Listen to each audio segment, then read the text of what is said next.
Bonjour à tous. Alors là, on va analyser une ouverture classique qui est l'une des ouvertures les plus jouées dans le milieu amateur et qui s'appelle donc l'ouverture espagnole. Donc cette ouverture commence par le coup logique finalement E4 puisqu'il met une pièce, un pion au centre et qu'il contrôle la case D5 ici.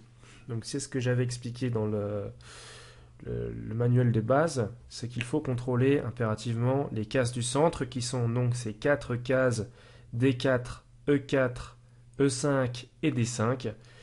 Et donc notre pion situé en E4 contrôle effectivement la case D5, donc il contrôle une case centrale. Les noirs répondent par la symétrie, le coup E5, et donc on voit que ce coup E5 permet aux noirs de contester le centre au blanc et de bloquer le pion E4 blanc, tout en contrôlant également la case D4, donc ils ont également une case centrale qui est contrôlée. Le coup des blancs est un coup logique dans cette ouverture puisqu'il va développer une pièce qui plus est sur l'aile roi, donc qui va pouvoir favoriser un petit roc rapide. Et le développement de cette pièce se fait en menaçant en plus le pion noir qui est situé en E5 et qu'il va falloir maintenant protéger. Alors on peut le protéger par la sortie du cavalier en C6 et donc on entre dans une variante espagnole après fou B5, coup blanc qui va tenter de mettre une pression indirectement sur le pion E5 en attaquant son défenseur en C6. Dans cette position, régulièrement, les noirs vont jouer A6. Alors A6 pour venir faire reculer ce fou et poser une question au blanc, à savoir si on conserve la diagonale F1 A6 ou si on préfère conserver la diagonale A4 E8. Il est évident que dans cette position, il faut conserver la diagonale A4 E8, donc on va reculer le fou en A4. Mais si nous avions pris le cavalier avec le fou donc en C6, il y aurait eu D prend C6, et après cavalier prend E5, il y aurait eu simplement Dame D4, et on voit que Dame D4 menace à la fois le cavalier situé en E5 et le pion situé en E4, et que donc les blancs ne pourront pas tout protéger, et qu'ils reperdront finalement leur pion d'avance. Donc ça, c'est pour la variante d'échange de la partie espagnole. Sur x4, on entre dans une variante fermée de la partie espagnole, donc classique. Et donc là, les noirs, cette fois-ci, vont contre-attaquer sur notre pion situé en E4 par l'intermédiaire de cavalier F6. Cavalier F6 attaque directement le pion E4 et contrôle deux cases centrales importantes, la case E4 et la case D5. Petit roc. Alors petit roc est un coup intéressant puisqu'il met donc le roi blanc à l'abri. C'est très important de mettre son roi à l'abri le plus vite possible, comme je l'ai mentionné. Et en plus, il empêche la prise en E4, puisque sur cavalier prend E4, nouvelle variante, il y aurait par exemple D4 pour jouer sur le clouage, le futur clouage, et récupérer finalement à terme ce pion.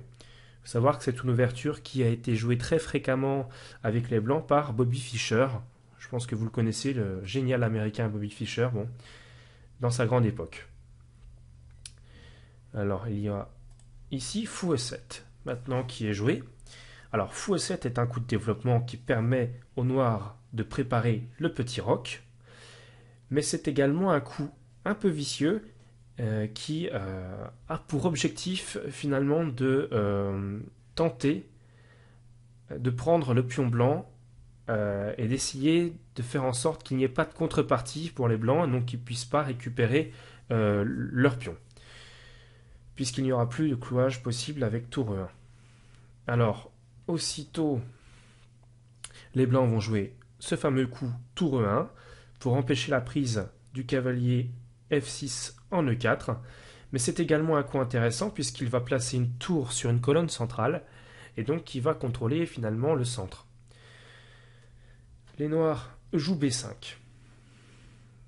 Ici, pour faire reculer encore plus, finalement, notre fou. Et après fou B3. D6 est joué pour protéger le pion E5. Et pour permettre au cavalier de jouer cavalier A5 sans perdre ce pion E5. Et donc après D6, H3, pour empêcher le clouage du fou noir situé en C8 via G4, le clouage royal, puisque la dame est située en D1, donc sur sa trajectoire directe. Et donc là-dessus, les noirs vont roquer pour mettre leur roi finalement à l'abri.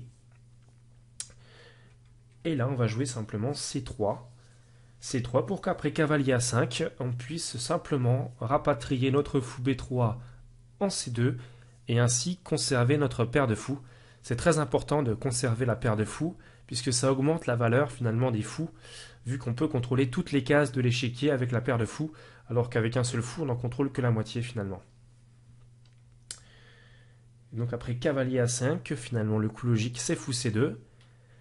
Et après fou C2, eh bien, les noirs vont tenter à nouveau d'amener un contrôle supplémentaire de leur pion au centre en jouant simplement le coup C5.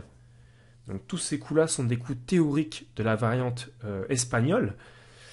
Et donc après C5, qui contrôle une nouvelle fois la case D4, on va leur contester à notre tour le centre en jouant le coup D4, puisque notre pion D4 est défendu par notre pion C3.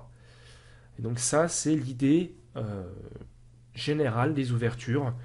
Forcer l'adversaire à prendre au centre afin de favoriser justement notre centre de pion. Et donc jouer sur des menaces, jouer sur des contrôles. Tout au long de l'ouverture, c'est vraiment quelque chose qu'on retrouve très fréquemment. Et donc là, c'est une belle illustration sur l'ouverture espagnole. Donc je vous dis à tout de suite pour une nouvelle ouverture.